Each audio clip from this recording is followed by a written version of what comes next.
Luberan air laut hingga ke jalan raya akibat hantaman gelombang setinggi 5 meter kembali terjadi di Pantai Kuta Kamis siang kemarin. Kepanikan pun terjadi saat para wisatawan berusaha menghindari luberan air laut. Puncak gelombang pasang di Pantai Kuta Kamis siang kemarin terjadi sekitar pukul 13 waktu Indonesia Tengah.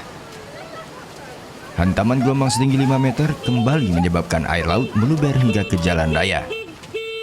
Wisatawan pun sempat panik karena air laut bergerak sangat cepat merendam wilayah pesisir pantai.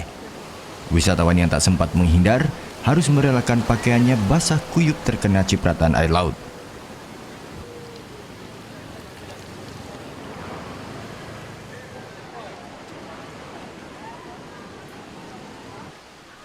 Pedagang dan persewaan papan selancar kembali menghentikan aktivitasnya menunggu hingga gelombang pasang reda. Kemana nih Pak? Mau pulang Pak, tidak bisa masang papan selancar saya. Kenapa Pak? Karena ombaknya kebesaran. Udah 5 hari begini ombaknya besar sekali. Tidak bisa dah nyewakan pada bule-bule.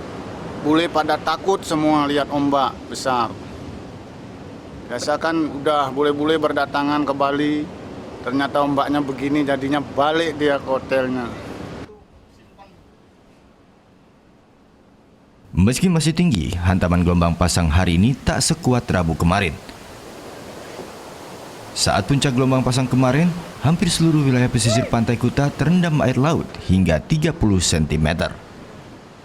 Muhammad Zainuddin melaporkan untuk NET.